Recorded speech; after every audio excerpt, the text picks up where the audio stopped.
Bonsoir Luc, merci beaucoup d'être là. Bonsoir Natacha. Eh non, c'est un bonheur. Ah non, mais c'est un bonheur pour moi parce que vous venez de sortir un livre qui s'appelle La Révolution transhumaniste et c'est un sujet qui, moi, me passionne depuis des années parce que je pense que c'est le sujet le plus crucial à venir. C'est-à-dire que je pense que, en gros, le transhumanisme va être au XXIe siècle ce que l'ordinateur a été dans la deuxième moitié du XXe siècle. Quelque chose qui va se démocratiser, qui va bouleverser les... Et d'ailleurs, vous le montrez très, très bien dans le livre. C'est-à-dire que vous dites, on peut vivre, on va vivre jusqu'à 300 ans. Alors, quand on le dit comme ça, les gens rigolent, oui. Les gens rigolent. Mais vous dites, en gros, on peut augmenter l'être humain. On peut l'améliorer. En quoi on va l'améliorer exactement? Quels sont les potentialités? Je vous donne un exemple parce que je trouve qu'il est vraiment très, très symptomatique. Le projet du transhumanisme, pour ceux qui n'en auraient pas entendu parler, c'est l'idée de passer d'une médecine thérapeutique, donc une médecine qui, depuis les Chinois et les Grecs anciens, se contentait de soigner les êtres humains quand ils avaient eu un accident ou une maladie. Il s'agit de passer donc de ce modèle thérapeutique à un modèle augmentatif. Et donc l'idée est la suivante, c'est de parvenir à rendre l'humain plus intelligent, plus fort, et surtout d'augmenter sa longévité. Mais je vous donne un exemple, encore une fois, pour que ce soit clair. On a aujourd'hui une maladie qui est bien connue, qui s'appelle la rétinite pigmentaire et qui rend les gens aveugles. Bon. Et donc, une firme allemande a trouvé le moyen d'inventer une petite puce électronique qu'on greffe derrière la rétine, et ça paraît déjà presque miraculeux. Elle rend la vue à des personnes qui étaient complètement aveugles. On a vu d'ailleurs dans les journaux une femme qui recouvrait la vue et qui expliquait que pour la première fois elle avait vu ses filles. C'était absolument magnifique. Voilà. Et c'était dans le Parisien, aujourd'hui en France, il y a quelques semaines, et moi aussi j'avais été fasciné par ça. Et donc là, vous voyez bien qu'on reste encore dans un modèle ça, c'est la médecine thérapeutique. C'est la suite de tout ce qu'on a toujours vécu. Même si c'est de l'hybridation quand même en machine, mais c'est un peu comme le cœur de Carpentier, ça reste de la médecine classique. Au fond, il s'agit de réparer. Et le transhumanisme? Alors, imaginez justement ça. Imaginez que ces petites puces se perfectionnent et que dans 10 ans, dans 15 ans, dans 20 ans ou dans 30 ans, peu importe, elles nous permettent d'avoir une vue d'aigle. Je pense que vous et moi, on n'ira peut-être pas se faire greffer la puce parce qu'on n'aura pas envie d'avoir une vue d'aigle et qu'on s'en fout un peu. Bon. Mais je pense que les armées seront très intéressées par ça. Mais c'est tout le problème. Et que du coup, la concurrence, une des dimensions du problème. Mais c'est juste une métaphore, c'est un symbole ce que je dis là, parce qu'on pourrait prendre beaucoup d'autres exemples. Mais je pense que les armées, par exemple pour les snipers, pour les marins, pour les aviateurs, eh bien, elles fabriqueront des escadrons de types qui auront des vues d'aigle. C'est toujours les armées qui ont d'abord été comment dire, pionnières là-dedans. Internet, c'est pareil, c'est un outil militaire au départ. C'est pareil. Les drones avec l'intelligence artificielle, c'est la même chose. Mais ça se diffuse ensuite dans toute la population. Exactement, parce que je pense que, encore une fois, c'est une métaphore ce que je dis, parce qu'on pourrait prendre d'autres exemples, mais celui-là est clair, puis il est réel, parce que c'est pas de la science-fiction.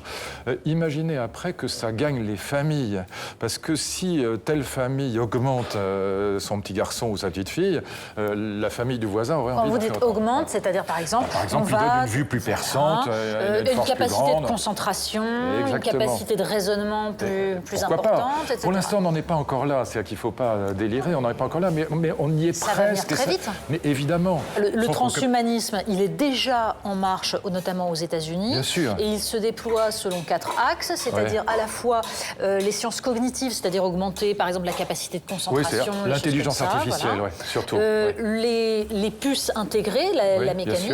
Il y a le génome, c'est-à-dire modifier les gènes pour améliorer l'humain. Et puis, il y a la dernière dimension qui est le biologique pur. C'est-à-dire que vous avez la biochirurgie, parce qu'on vient de découvrir, c'est d'ailleurs une jeune Française qui a trouvé, avec une amie américaine à elle, Emmanuelle Charpentier, qui a trouvé donc ce sécateur d'ADN qui s'appelle le CRISPR-Cas9, qui permet de couper-coller, on colle et on peut modifier. Vous pouvez tout faire avec. Alors, là encore, c'est une technique. On ne sait pas ce qu'on fait quand on hybride, mais bientôt, on va le savoir et bientôt, ça va progresser. Et donc, il faut anticiper ce mouvement-là. C'est ça, là. Tout l'objet de mon livre, c'est d'expliquer. Il faut quand même que les gens sachent que c'est des centaines de milliers d'articles et de livres aux États-Unis. Voilà. Et nous, on est 20 ans en retard sur le sujet. L'objet de votre livre, c'est pas seulement d'expliquer, c'est d'essayer de nous dire s'il faut avoir peur, se dire qu'il faut tout interdire, ou au contraire tout accepter, ou plutôt votre option à vous, qui serait de dire il faut réguler, mais on ne peut ni interdire parce que c'est un déferlement et que c'est impossible, ni tout accepter parce que les dangers potentiels sont quand même énormes. On ne pourra pas tout interdire aussi parce que, imaginons, ce n'est pas encore le cas, encore une fois, je tiens vraiment à ce qu'on ne sorte pas de la réalité, Oui. mais imaginons que par l'ingénierie génétique, grâce à par exemple ce sécateur d'ADN, on puisse un jour éradiquer par exemple la Corée d'Huntington, qui est une maladie génétique très bien ciblée, très bien connue, mortelle à tous les coups, vers 40 ans, une dégénération, c'est affreux. Et un jour ou l'autre, dans 20 ans, dans 30 ans, on y arrivera évidemment. Non seulement on ira par là. C'est-à-dire qu'une personne qui aurait ce gène et qui sait qu'elle va mourir, on pourrait la sauver. On pourrait la sauver et on pourrait surtout faire la thérapie, si je puis dire, dans l'embryon, avec l'ingénierie génétique. Bon. Et donc évidemment, on ira dans ce sens-là parce que personne ne voudra laisser cette maladie proliférer. Et surtout, si par exemple, pour des raisons religieuses, vous ne faisiez pas ça, n'oubliez pas que vos enfants vous le reprocheraient.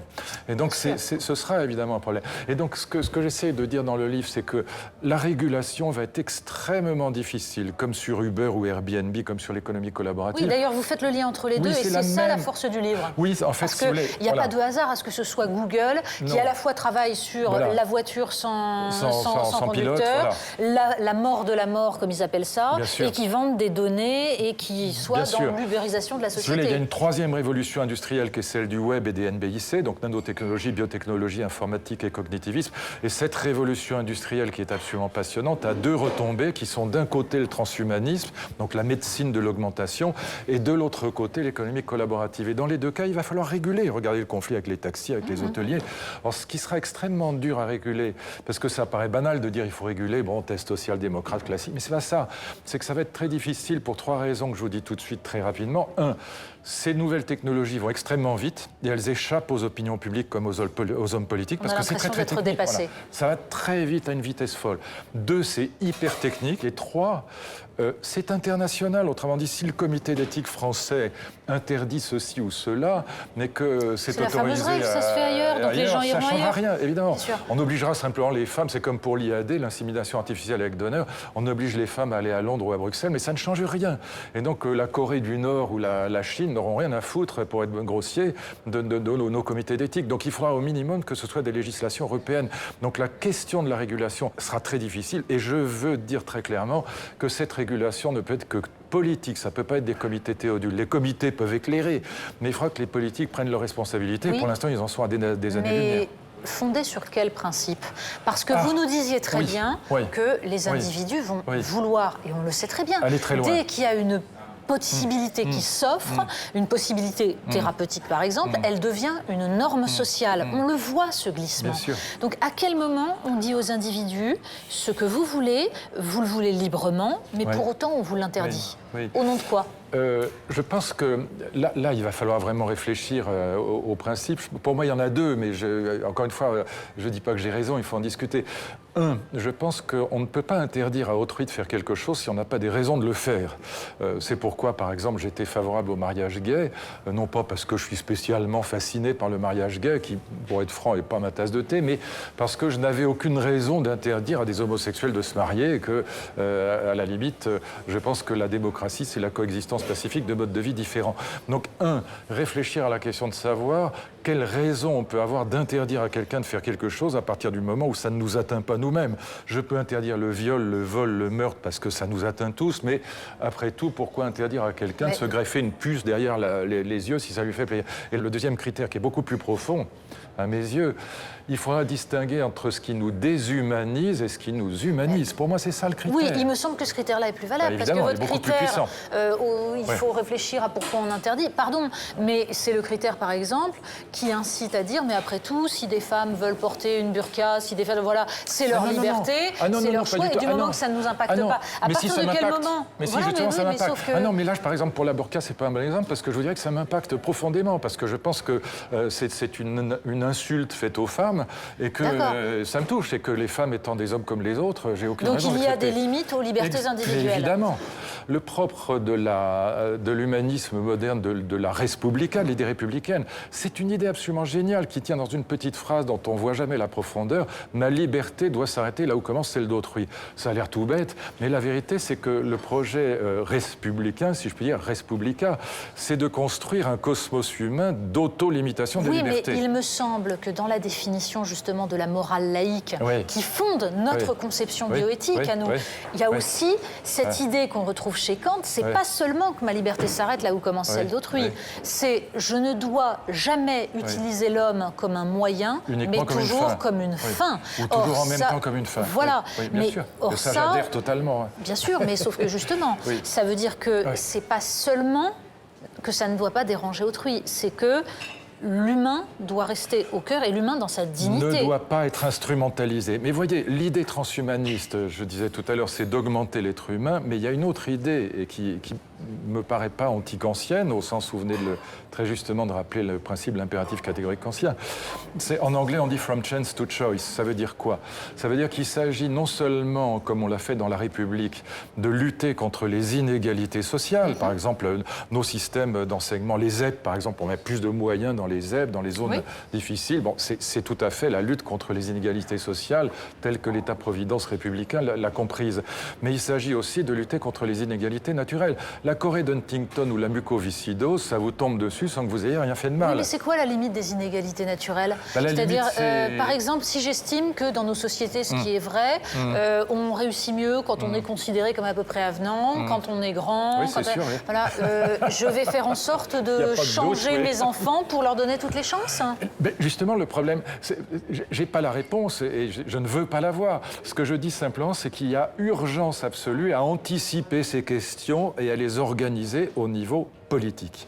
Parce que si on modifie une partie de l'humanité, ça touchera le reste de l'humanité. Et donc je pense qu'on ne peut pas se déléguer. Je vais vous dire pourquoi ça Ouais, touche ouais. le reste de l'humanité, juste. Et c'est actuellement, Oui. et on le vit. Dites-moi.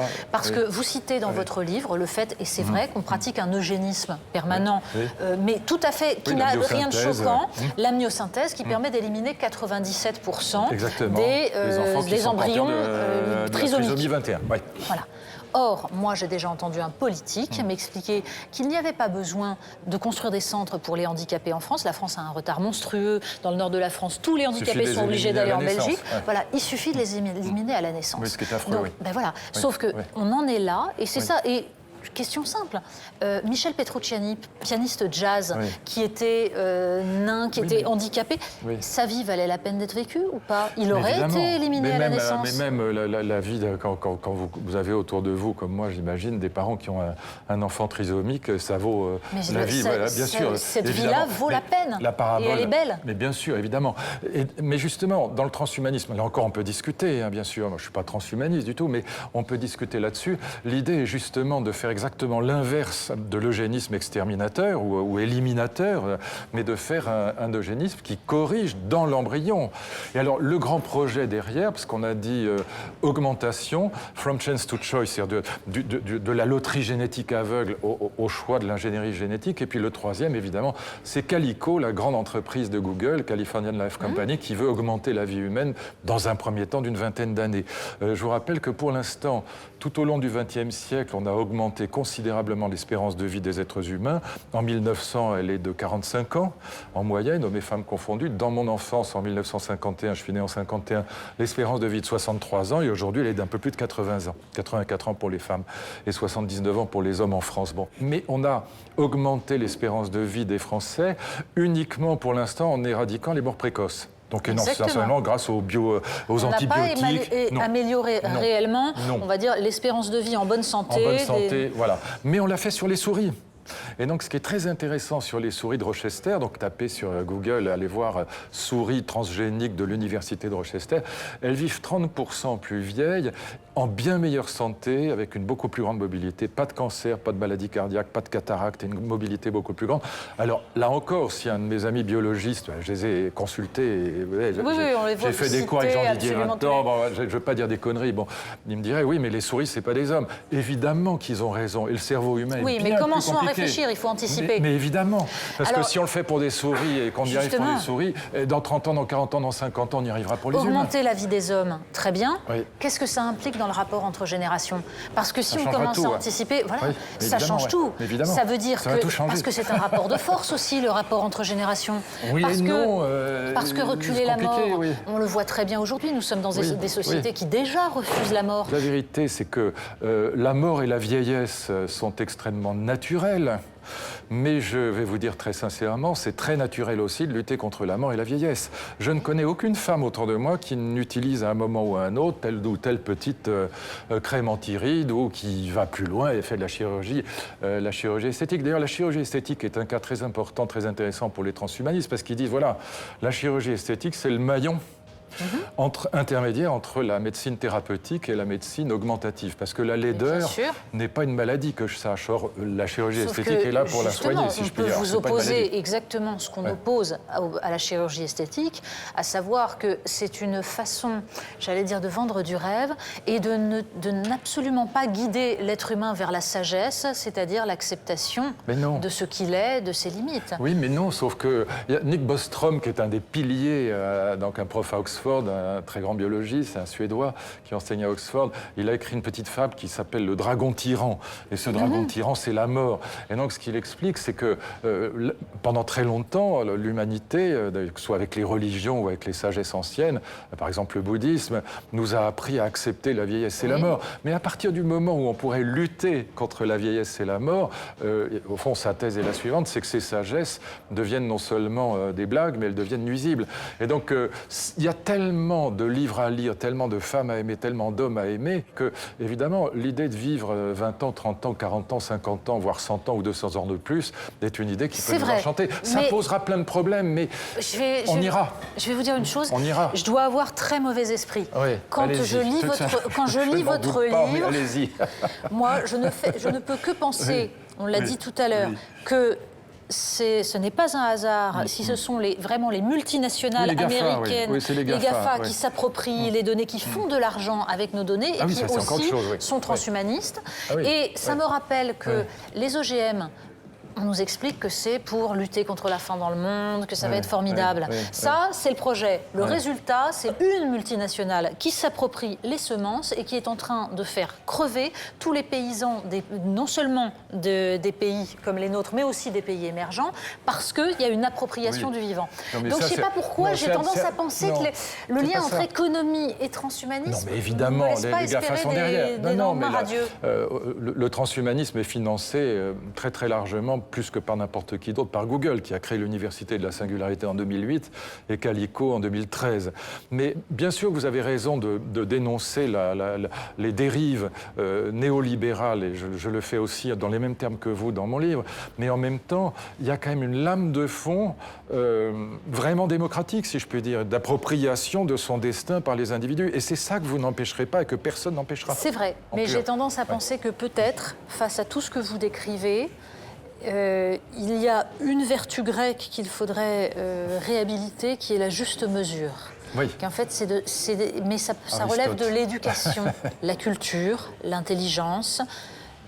Revenir à Rabelais, qui était certes dans une époque, l'époque humaniste, où on aspirait à tous les savoirs, où on avait un appétit, mais tous ces savoirs, toute cette recherche, toute cette science, elle était limitée par l'idée que science sans conscience n'est que ruine de l'âme.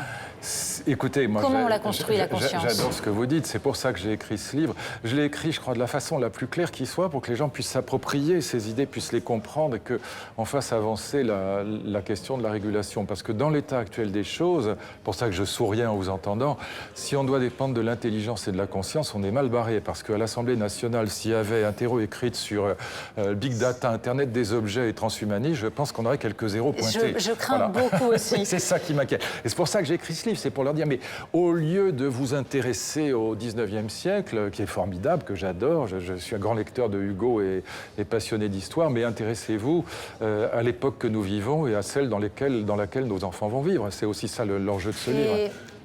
Et vous, on va dire votre tentation inavouable, si le transhumanisme c'était maintenant tout de suite, vous augmentez quoi? J'augmente, écoutez, je vais vous répondre très gentiment, j'augmente la longévité de ma maman qui a 91 ans et dont j'aimerais garder la présence pendant encore quelques décennies. Et puis, voilà, ce que je pense, vous savez, et d'ailleurs, la réponse que je vous ai faite n'est pas une plaisanterie, mais il y a 15 millions de livres à la Bibliothèque du Congrès aux États-Unis. Si vous y réfléchissez, j'ai fait le calcul, dans une vie de très très grand lecteur comme nous sommes probablement vous et moi, enfin même très certainement, je vous connais, on peut lire quoi, 10-15 000 livres dans une vie. Et encore, la critique de la raison pure, j'ai mis 5 ans à la lire. Et donc, voilà, je me dis que quelques siècles de plus, ça m'arrangerait quand même. Oui, mais bon, on est... Si, c'est pas mal. Apprendre le renoncement. Je ne lirai pas tous les livres, je ne goûterai pas tous les vins, mais peut-être que l'essentiel, c'est quand même de savoir les goûter et vivre ce moment-là. Ça peut se défendre, mais j'ai quand même une petite tentation d'éternité qui reste au fin fond. Vous n'êtes pas totalement sage, non, je ne suis pas sage du tout. Merci beaucoup. Je vous en prie, c'est un bonheur. Au revoir. Merci à vous.